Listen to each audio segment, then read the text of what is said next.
Hello and welcome back to Moon 1 series. Well, this review is now coming out after I have already pushed out the video for the whole park. So here's nothing really new for you in the video, but I really wanted to finish the series with the time-lapse videos.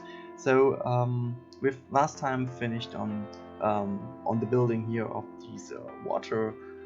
Yeah, that water refreshing factory thing. I have no idea what it's called in English, but I've even no idea what it would be called in German. So yeah, it's kind of something like refreshing water system factory kind of thing. Yeah. So, but as I said, the final park, which I have to say, it's kind of well. I'm happy with the result in some ways.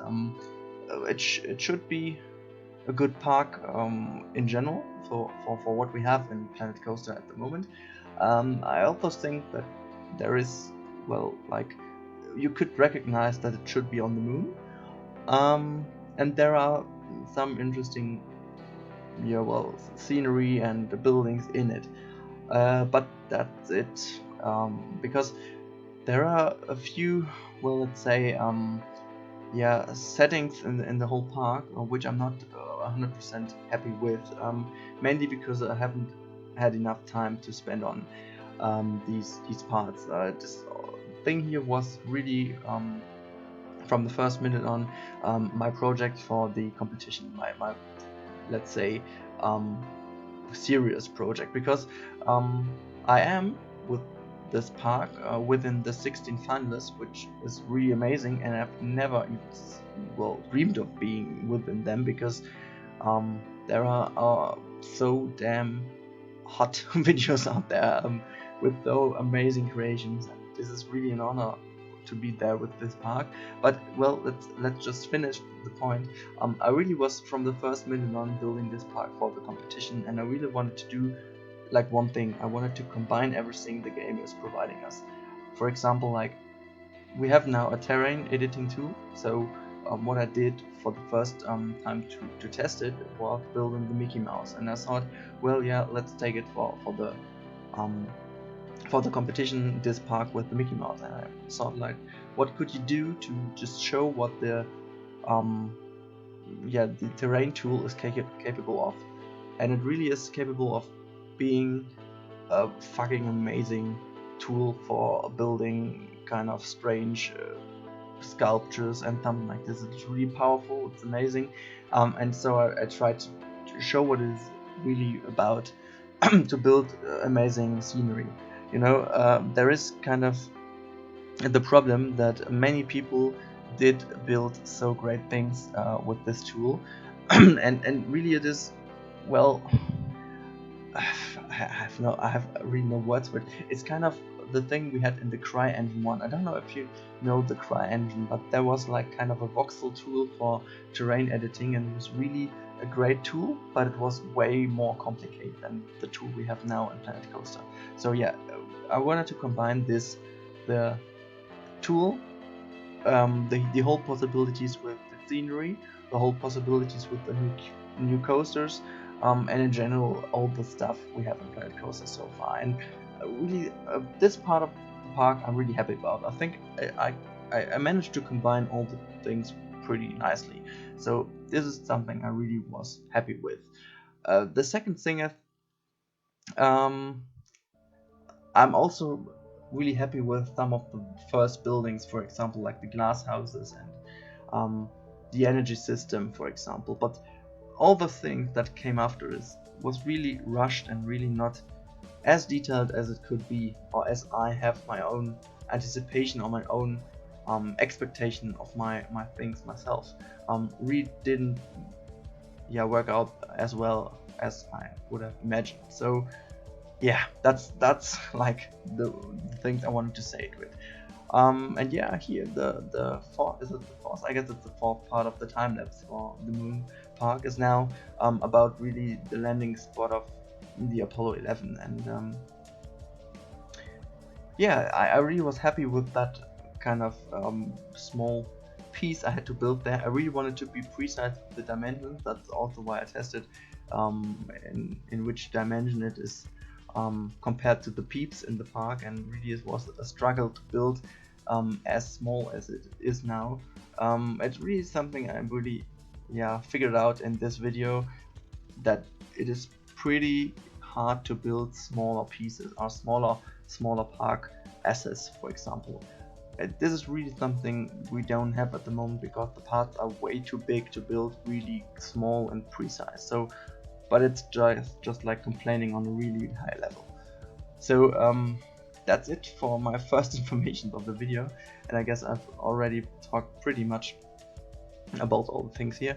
So I will leave you now alone a little bit with the music and just to relax a little bit of my stupid recording voice here. So yeah, see you later.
And here I am again. So yeah, I finished the Apollo 11 landing capsule, and now I'm going on to place down some of these like picnic tables, which is really kind of like really unrealistic because we are on the moon, and on the moon picnic tables, it's a little bit strange, but yeah. But that's the only thing I wanted to say now. Is the rest of the video is building the coaster, which is going around the Michael Jackson statue, or sculpture I should say. But the only reason why I left it in the video, because honestly it's kind of not interesting, but I won't be doing a POV of this coaster because I think it's kind of boring coaster, and I wanted to show it to you anyway, so I thought I leave it in. If there are some people around who really want to see the coaster POV, do write me a message or do post it into the comments. Then I'm going to do it maybe, but yeah, as long as you don't want to see them really hardly or badly, I won't do a POV. First, because my FPS in this park are really crap, and second, because the coaster isn't that great. So, but yeah, see it yourself. I'm leaving in the whole thing for the coaster until it's finished, and then I guess this video is also finished. I'm not sure whether I do publish the last episode of the Moon Park or not. There is one or two should be left with the ice coaster, which I've already posted on my channel. I don't know if I'm doing the time lapse for it, because I've seen enough of the moon. You might have seen enough of the Moon Park, so maybe I will continue with other things. But if you do want to see it, let me know. But for the moment, that's it. So yeah, have a nice day and bye.